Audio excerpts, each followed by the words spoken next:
Hello, my mutant weirdlings. I'm Danny Danger, and I'm here to talk to you about Teenage Mutant Ninja Turtles. Mostly Michelangelo, because he's my favorite turtle. A lot of people have been asking me how I feel about the new Teenage Mutant Ninja Turtles movie, which has given me an excuse to get really excited about telling you guys about the currently running comic book series. So if you're going to see the movie, if you're thinking about going to see the movie, or if you're absolutely not going to see the movie but you love the cartoon, you have to read this. It's so good. Do you have any idea how long it's been since I got to the end of a graphic novel at 4 in the morning and was actually legitimately mad that there wasn't a 24-hour comic book shop? It's been since Fables. That's like 5 years. One thing that's really important to know about the Teenage Mutant Ninja Turtles series, if you've only seen the cartoon or the movies, but you've never read any of the original graphic novels, it's a lot darker than you might be expecting. This isn't a little kid's book. The first volume of the currently running Teenage Mutant Ninja Turtles series is written by Kevin Eastman, drawn by Tom Waltz, and it just is absolutely perfect. It sets up a really good series. It's the Turtles' backstory. They start in a laboratory, it's the ooze, it introduces Old Man Hob. We meet April O'Neil. She's actually a lab tech who names the Turtles and Splinter. In this story, Splinter and 3 of the brothers have found each other after their transformation, but Raphael is missing. The other turtles don't necessarily know that Raphael is even out there, and meanwhile he's roaming the streets trying to figure out who he is and find his family. And he stumbles across Casey Jones. I heart Casey. Swoon? Swoon. One of the really great things that I love about this story, Casey Jones and April O'Neil, is the Teenage Mutant Ninja Turtles theme is family. There's a huge underlying theme of family and honor, but your family isn't necessarily the family that you're born into. Casey Jones has a really rocky relationship with his father that helps define him as a person and move the story along. But it makes the point that your family is who you love and who takes care of you, not necessarily who you're born around. I want a family of mutant Ninja Turtles.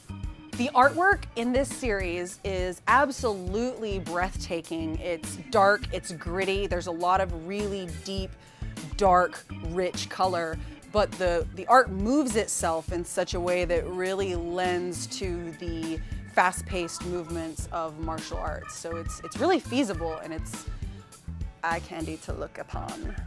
Another thing I really like in this story is April O'Neil. Another thing I would like in any story ever about anything is April O'Neil. When I was a little girl, I was obsessed with the Teenage Mutant Ninja Turtles, in particular April O'Neil. I wanted to be a journalist because that's what she did. And in a small way, what I do here is a little bit in tribute to my love of April. And in this story, she's just the same. Even though her career has changed, she's still very intuitive. She still always wants to know what's going on. She refuses to stay home and be left behind, but she doesn't put herself in that damsel in distress situation like some reporters have in the past. Lois Lane. I'm sorry, I had something in my throat. For old Turtle fans, you'll really enjoy reading this because it's a fresh take on the Turtles, but there are a lot of throwback jokes in the story. There's one moment when Michelangelo is digging through a dumpster and actually finds something pretty funny that gave me quite a chuckle. A lot of people have asked me how I feel about Megan Fox playing April O'Neil. I wasn't thrilled about the announcement, but I haven't seen the movie yet. So in all hope, against all fate and everything in the universe, I want her to be wonderful because April O'Neil is one of my heroes and my favorite characters, and it doesn't do me any favors for her to not be good at the role or to talk bad about her doing it. So for now, I'm cautiously optimistic and I hope she rocks it because April O'Neil. My biggest concern for this movie is not Megan Fox. My biggest concern for this movie is what appears to be the unnecessary whitewashing of Shredder. For those of you who don't know, Shredder's real name is Oroku Sake. He is a Japanese gentleman, very vested in martial arts.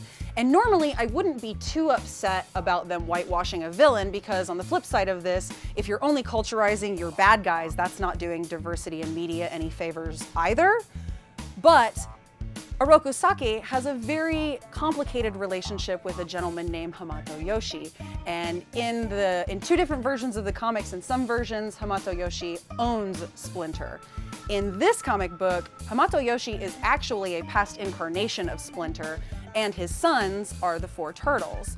So by changing that relationship, by changing Shredder's background, it also stands to reason that in the new movie they're changing Splinter's background. Leave it up to Hollywood to whitewash a rat.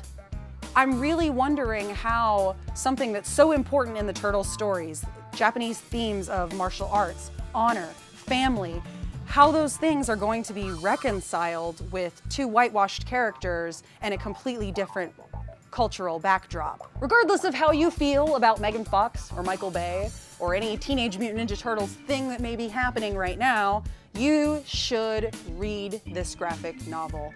They are about 8 trades in. They come out ridiculously quickly for trade paperbacks, and I love them.